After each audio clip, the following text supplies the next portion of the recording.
Gatra Insight kembali menyapa Anda pemirsa Gatra TV, dan 3 kepala daerah yang tercantum di sini ada Pak Anies Baswedan, Pak Mulison, ada juga Pak Ganjar Pranowo, kemudian juga ada Ibu Hovifah Indar Parawansa. Jadi masing-masing daerah punya beberapa caranya masing-masing. Seperti Pak Anies Baswedan menyelenggarakan atau mengadakan KSBB, kolaborasi sosial berskala besar. Kemudian di Jawa Tengah Pak Ganjar mencetuskan Jugo Tonggo. Ya. Kemudian di Bu Hovifah lebih kepada pendekatan antisipasi dan juga persuasif. Nah, kira-kira apakah memang masyarakat lebih concern kepada pemerintah daerah dibanding pemerintah pusat yang terbilang lamban atau lama mengurusi daerah-daerah di Indonesia itu sendiri? Kalau dilihat memang interaksi penanganan ini kan lebih dekat ke pemerintah daerah ya Mas Yudi, karena pemerintah pusat mungkin hanya kebijakan secara makro saja, tapi pemerintah daerah punya fungsi yang lebih dekat dengan masyarakat.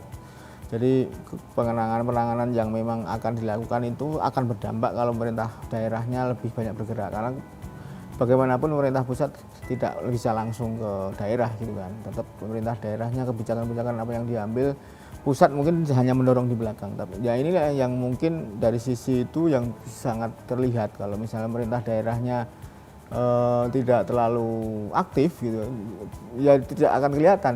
Dampaknya juga akan sangat bergantung pada pemerintah pusat karena tidak ada aksi yang nyata gitu. Tapi kalau dari pemerintah daerahnya sudah punya perencanaan yang bagus, kemudian ada inovasi gitu, tadi mungkin Pak Ganjar misalnya karena penduduknya mungkin lebih komunal gitu ya, jadi dia lebih mengedepankan gotong royong tadi.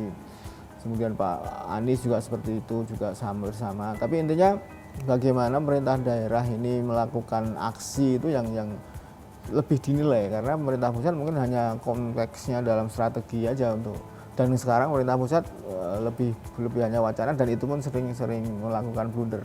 Sementara di pemerintah daerah karena ini aksi yang langsung berdampak, saya kira ini bisa langsung dinilai. Ini seperti juga beberapa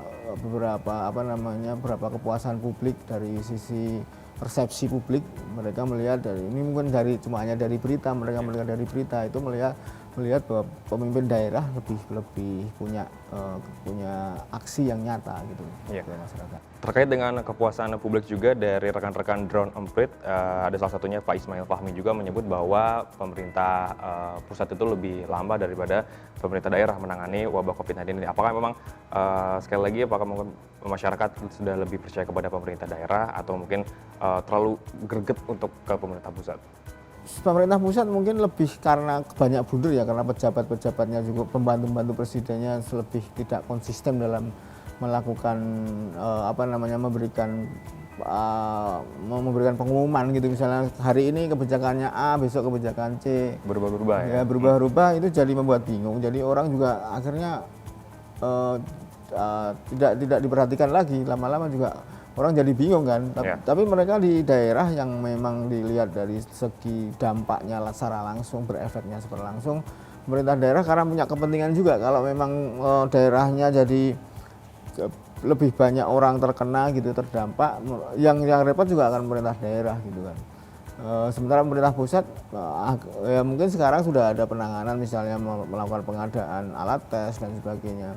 Tapi kan tetap saja akan didistribusikan ke daerah ininya. Daerah yang menangani secara realnya gitu. Pemerintah pusat hanya mencari strateginya, sementara strateginya itu nggak jelas. Nah, bagaimana teman-teman di daerah ini, pemerintah daerah ini melakukan menerjemahkan apa yang diinginkan pemerintah pusat dengan baik, itu yang sebenarnya pemerintah pusat tidak mau melakukan apa, yang penting dia memberikan bantuan, sebenarnya ini juga sudah cukup. Tinggal bagaimana bantuan itu diolah oleh pemerintah daerah sehingga bisa berefek lebih efektif. Ini yang sebenarnya nilai yang lebih besar di sana.